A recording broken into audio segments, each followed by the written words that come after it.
అందరికీ నమస్తే.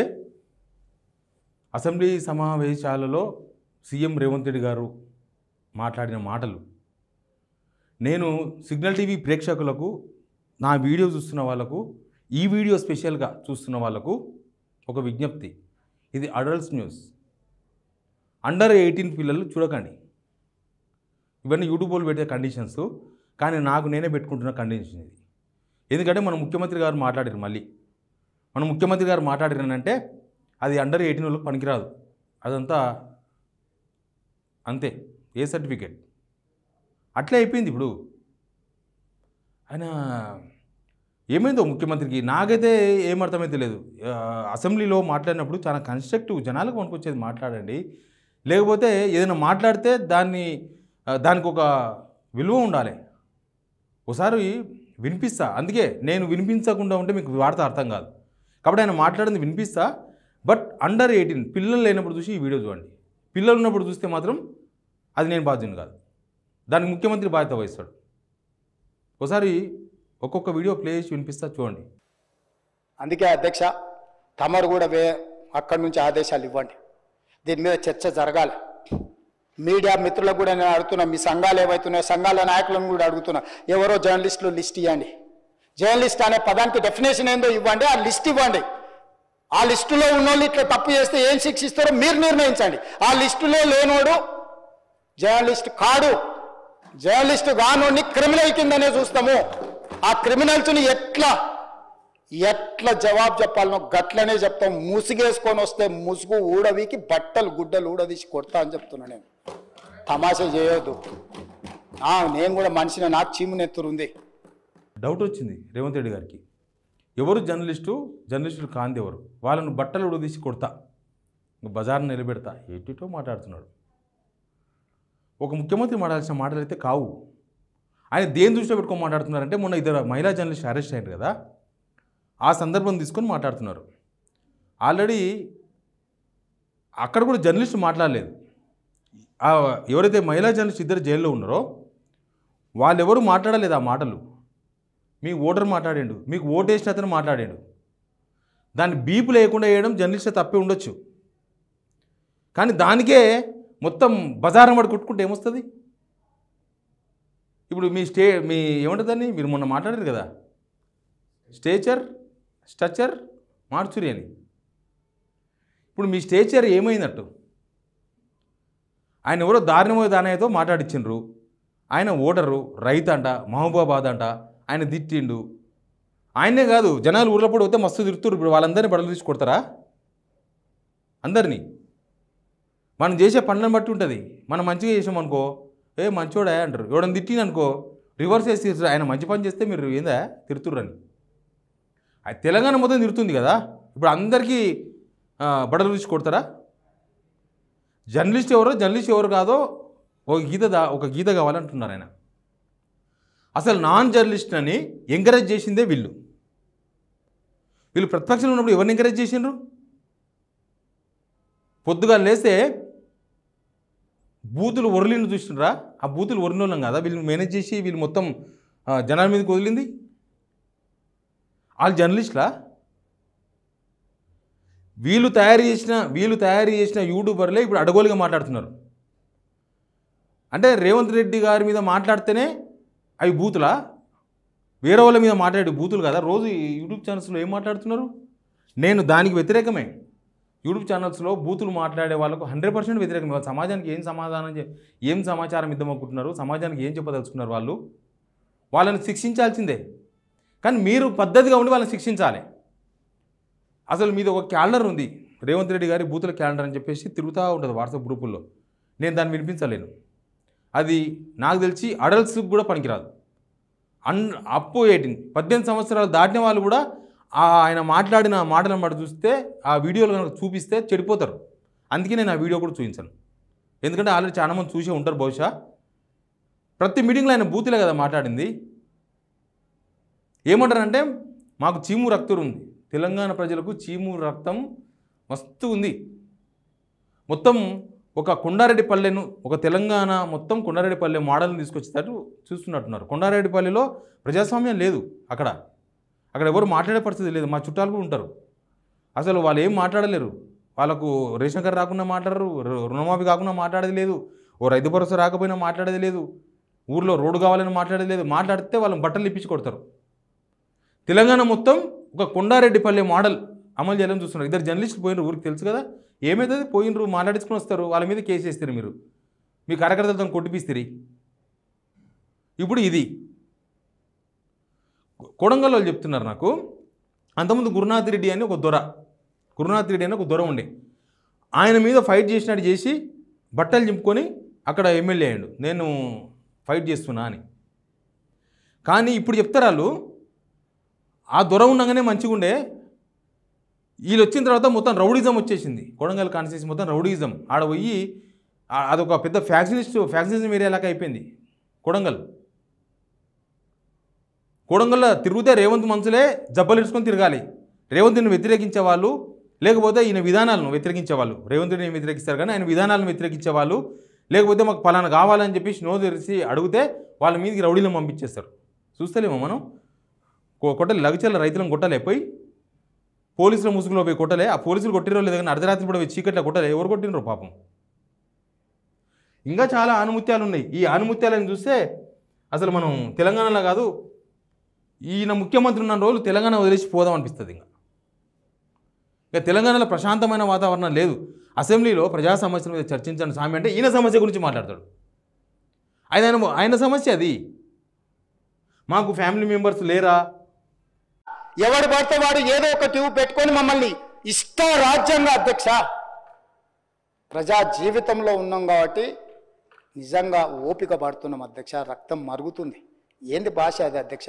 కుటుంబ సభ్యులను అంతేసి మాటలు అంటుంటే అసలు మీరు మనుషులా అని నేను వాళ్ళని అడగదలుచుకున్నా అధ్యక్ష. మీకు భార్య బిడ్డలు లేరా, తల్లిదండ్రులు లేరా? మీ అమ్మనో నీ చెల్లినో నీ భార్యనో ఈ రకంగా మాట్లాడితే నువ్వు ఇంతవా అని నేను అడుగుతున్నా. ట్విట్టర్లో పెట్టినోని, అరెస్టును ఖండించినోని. నా భార్య నా బిడ్డను తిడితే నాకు నొప్పి అవుతుంది కానీ నీకు ఒక ఆడపిల్లను అవమానిస్తుంటే నీకు నొప్పి కావా? ఏ సంస్కృతిలో ఉన్నారని నేను అడుగుతున్నా అధ్యక్ష. తోడుకలు తీస్తే అధ్యక్ష, ముఖ్యమంత్రిగా చెప్తున్న ఒక్కనొక్కని బట్టలు పదేసి రోడ్డు మీద తిప్పిస్తా అధ్యక్ష. బట్టలు తీసి రోడ్డు మీద తిప్పిస్తా. ఎవరిని తిప్పిస్తారు?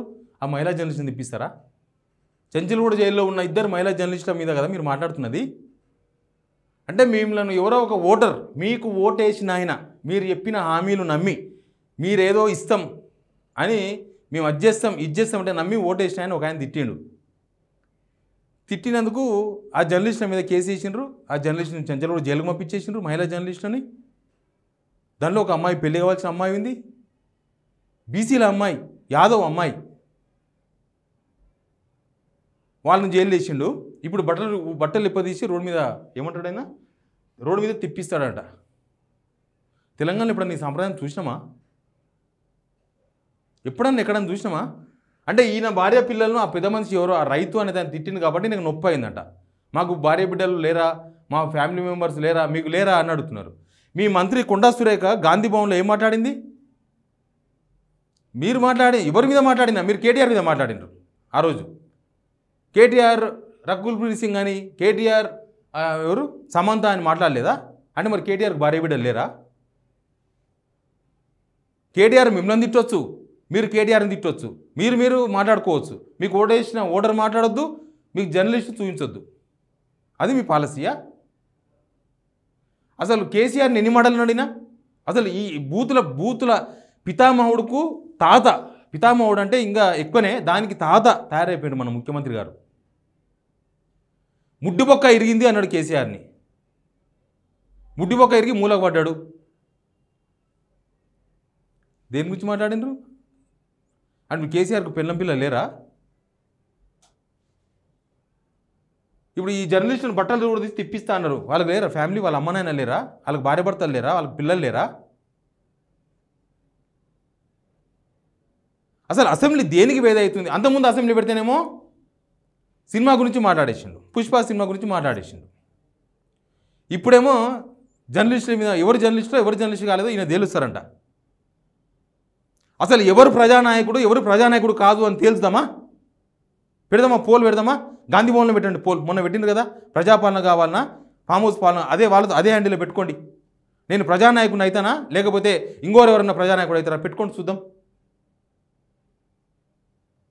అసలు ముఖ్యమంత్రి అనేది ఆయన చాలా కూల్గా మాట్లాడాలి, చాలా కూల్గా ఉండాలి, జనాలకి ఏదైనా సందేశం ఇవ్వాలి. అయ్యో మా ముఖ్యమంత్రి మాట్లాడుతున్నాడు, మా కోసం ఏదో చెప్తున్నాడు అనేటట్టు ఉండాలి. కానీ ఇదేమి అడ్డమైన రోత, ఇది రోత. ఇది అది అసెంబ్లీ వేదికనా? ఒక ప్రెస్ మీట్ పెట్టి మాట్లాడుకోండి. అది ఒక మహిళా జర్నలిస్ట్ను ఆ ప్లేస్లో పెట్టుకొని తిట్టిండ్రు, రైట్, తిట్టిండు, వాళ్ళు బీపులు వేయకపోవడం తప్పే, జర్నలిస్ట్ అది. దానికి ఆల్రెడీ వాళ్ళకు చట్టపరమైన చర్యలు తీసుకుంటున్నారు. వాళ్ళ చెంచలు కూడా జైలుకి పంపించేసిండ్రు. చట్టం తన పని తను చేసుకోబోతుంది. పెట్టినరు బెయిల్ రాకుండా ఏంటి? లఘుచర్ల రైతులకు పెళ్ళం పిల్లలు లేరు, ఆ రైతులను తీసుకుపోయి 56 రోజులు పెట్టినరు. దానికి మాత్రం ఏం లేదు. అట్లాంటి మనం ఎన్నైనా చేయొచ్చు. ఈయన ప్రతిపక్షం ఉన్నప్పుడు ఎన్ని మాట్లాడేసిండు? పోలీసులను జీ మీద అదంతా ఇంట్లోకి వస్తాయని మాట్లాడలేదా? పోలీసులు ఇంటికాడికి వస్తే మీడియాలో ఒక్కొక్కరిని గొట్టం తీసుకొని పెట్టుకో అన్నాడు. అది కాదా? ఉన్నాయి వీడియోలు, కానీ నేను ప్లే చేయను. ఎందుకంటే నేను ఆ వీడియోలు ప్లే చేస్తే ఈ సభ్య సమాజం అసలు ఆ వీడియోలు చూడకూడదని నేను కోరుకుంటా. 18 సంవత్సరాల వాళ్ళు కూడా పాడైపోతారు అట్లాంటి వీడియోలు అవి. ఏం మాట్లాడాలి ఇంకా? అసెంబ్లీ అది లేకపోతే ఏమన్నా వారాంతం సంతన, ఆదివారం సంత, సండే మార్కెట్ అట్లే ఉంది ఇది. అధ్యక్ష 100 సంవత్సరాలు ఆయురారోగ్యాలతో చంద్రశేఖరరావు గారు ఉండాలి. వారు ఆ ప్రతిపక్షంలో అట్లనే ఉండాలి, నేను ఇక్కడనే ఉండాలి.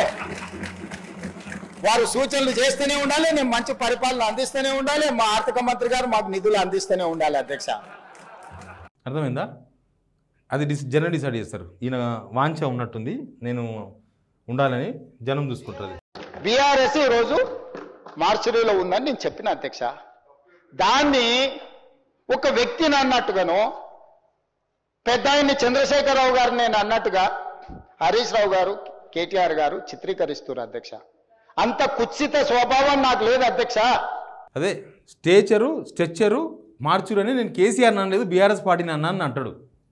బీఆర్ఎస్ పార్టీకి ఉండొచ్చు, స్ట్రెచ్చర్ ఉండొచ్చు.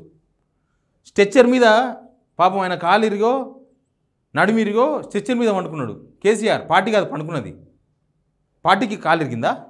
పార్టీకి కాలు ఉంటాయా? అసలు పార్టీకి కాళ్ళు ఉంటాయి, ఇరిగిపోతాయి అవి? మార్చురిగిపోతుందా పార్టీ? మాటను తిప్పేస్తున్నాడు, అబద్ధం మాటను మారుస్తున్నాడు. ఇంకా మీరు ముఖ్యమంత్రులు మళ్ళీ మేము ఫాలో కావాలి, తెలంగాణ జనం మిమ్మల్ని చూడాలి. ఎవరు వచ్చేటోళ్ళు కాదు. ఇప్పుడు మనం సెక్రటేరియట్ ఓపెన్ చేసినాం, సెక్రటేరియట్కి వస్తున్నారు. మనం సెక్రటేరియట్లో ప్రజల్ని లిబరల్గా వదిలితే దాన్ని దుర్వినియోగం చేస్తున్నారు. జర్నలిస్టులను అంతకుముందు ప్రజాప్రతినిధులను రానియలే, జర్నలిస్టులను రానియలే సెక్రటేరియట్లకు. మనం వచ్చినాక అలవ్ చేస్తున్నాము. వాళ్ళు లోపలికి వచ్చి కూర్చొని ఏది పడితే అది రాస్తున్నారు. స్లోగా ఏమైంది అని నియంత్రించే కాడికి వస్తాయి. నిజానికి సెక్రటేరియట్లో జర్నలిస్టులకు ఎంట్రీ లేదు. వీళ్ళు ఫోన్ చేసి పిలుచుకుంటే తప్ప లోపలికి గేట్లోకి ఎవరికి ఎంట్రీ లేదు. చీమ కూడా దూరదు. ఇప్పుడు అంతకుముందన్న కనీసం 3 to 5 o'clock లోపు జర్నలిస్టులు పోతుర్రు, 2 గంటలు తిరిగి వస్తుండే పోయి. ఇప్పుడు లేదు. ఇప్పుడు 3 to 5 లేదు, 4 to 5 లేదు. వీళ్ళు ఫోన్ చేసి మనోడే ఓకే అంటే ఓకే, ఆయన వద్దు అంటే పోలీసులు ఆపేశారు గేట్ కానీ. ఇక ఏది పడితే అది రాస్తున్నారు. అంటే ఏంది? సెక్రటరీలో పోతే వార్తలు రాయరా? ఏం తెలుసుకుంటుంది? ప్రభుత్వం మీద ఎవరు వార్తలు రాయొద్దు, ప్రభుత్వం మీద ఎవరు మాట్లాడొద్దు, మేము ఎన్ని బూతులైనా మాట్లాడుకుంటాం, అవతలోడు బూతులు మాట్లాడితే చెంచలూడు జైలుకు పంపిస్తాం, బట్టలు తీసి కొడతాం, బజార్ని తిప్పుతాం. తెలంగాణ ప్రజలకు నేను దండం పెడుతున్నాను. ఆయన మీరే కదా ఓట్లు వేసి మనం ముఖ్యమంత్రిని చేసుకున్నాం, మనమే కదా. నేను కూడా మీతో పాటే. దేవుడే కాపాడాలి మనల్ని, దేవుడు కాపాడాలి అంతే. ఇంకంతకు మించి నేనేం చెప్పలేను. ఎందుకంటే నేను కూడా మస్తు మందిని, నేను జర్నలిజంకి వచ్చిన తర్వాతనే దాదాపు వైఎస్ రాజశేఖర్ని చూసినా, ఇంకా ముఖ్యమంత్రులు అందరం చూసుకుంటూ వచ్చిన. అంతకుముందు చంద్రబాబు నాయుడు చూసినాం, అందరు చూసినారు, నేను చూసిన. ఇంకా రోషయ్య గారిని చూసినాం, కిరణ్ కుమార్ గారిని చూసినాం, చంద్రశేఖరరావు గారిని చూసినాం. ఇప్పుడు రేవంత్ రెడ్డి గారిని చూస్తే ఈ స్టేజ్కి వచ్చి తెలంగాణలో ఎప్పుడు ఈ పొద్దు ముక్తుంది, ఎప్పుడు తెల్లారుతుంది, అట్లా అయిపోయింది పొద్దు. Please subscribe signal TV.